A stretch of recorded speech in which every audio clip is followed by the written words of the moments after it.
Une vidéo de maltraitance animale fait le buzz sur le site de la SPA à Marseille. L'UNICEF appelle les femmes qui allaitent à poster des selfies. Pour vivre vieux et en bonne santé, il est conseillé d'épouser une femme intelligente, sans oublier le chiffre du jour.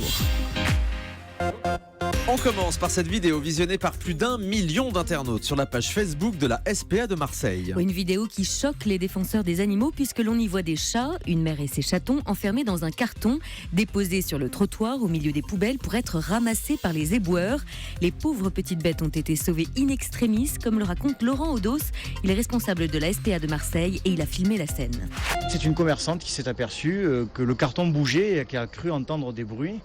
Donc carton fermé avec une couverture, avec des scotch, avec un deuxième carton donc par-dessus, ce qui veut dire chaleur.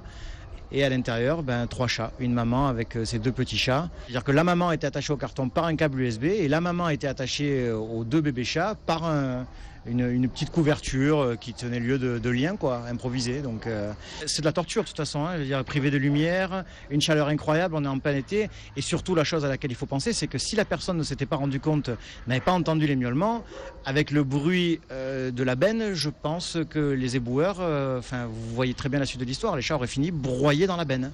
Donc voilà le résultat de l'histoire. On ne veut plus 3 chats, on les jette dans une poubelle et on fait en sorte de ne pas les voir pour être sûr qu'ils meurent. C'est un acte de torture et de barbarie. Ouais. Il faut savoir aussi qu'on a un service d'enquête par rapport à ça. C'est systématiquement que nous attaquons pour ce genre d'affaires. À nous de dénoncer ce genre d'exaction, quoi. Quelle horreur, quelle honte, quel scandale du côté de Marseille. C'était Laurent Odos, donc de la SPA Marseille, au micro européen de Yann Thérault.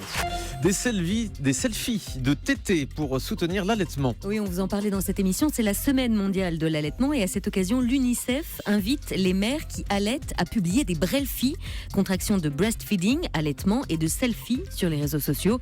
Des actrices et des mannequins se sont déjà prêtés à l'exercice, tout comme de nombreuses anonymes qui n'hésitent pas à publier des photos glorifiant l'allaitement et dont l'objectif est de défendre leur droit à donner le sein en public.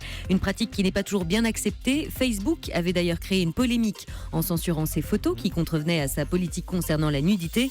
L'UNICEF de son côté affirme pourtant que le lait maternel est le premier vaccin d'un bébé, la première et la meilleure protection qu'il a contre les maladies. La planète a chaud, beaucoup trop chaud. Oui, c'est un bien triste portrait de la Terre que brosse le rapport annuel sur l'état du climat rédigé par 450 scientifiques du monde entier.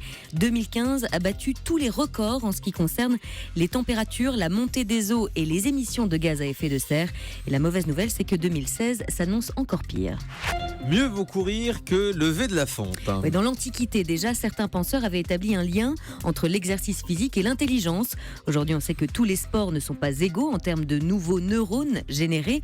Aucun haltère, par exemple, n'aide à muscler son cerveau. Mais c'est désormais démontré, c'est la course à pied qui stimule le plus l'intelligence. Si la pratique d'un sport ne génère aucune connaissance, elle facilite néanmoins l'apprentissage, à condition, bien sûr, d'exploiter ses nouvelles ressources. Et à ce petit jeu-là, donc, c'est la course à pied qui a les effets bénéfiques les plus importants. L'un des chercheurs américains résume bien la situation en rappelant que les haltérophiles peuvent donc se vanter d'avoir Arnold Schwarzenegger dans leur camp, mais que les coureurs, eux, ont Alan Turing, beaucoup moins connu, un génie des mathématiques, capable de courir un marathon en 2h40. Belle performance. Et dans un instant, on vous dira s'il faut faire du sport, même en vieillissant, avec le professeur Françoise Forette. Pour vivre mieux vaut épouser une femme intelligente. Pour vivre vieux, oui, c'est ce que révèle une étude écossaise. Se marier à une femme au QI supérieur garantit une vie longue, plus heureuse et un risque moindre de développer Alzheimer, rien que ça. De quoi y regarder à 2 fois avant de passer la bague au doigt d'une bimbo écervelée. Le débat et la discussion sont donc une excellente gymnastique pour le cerveau, à l'image des mots croisés. En revanche, l'étude ne dit pas si s'acoquiner avec un bonnet présente un risque pour la santé des femmes. Ah oui, c'est vrai.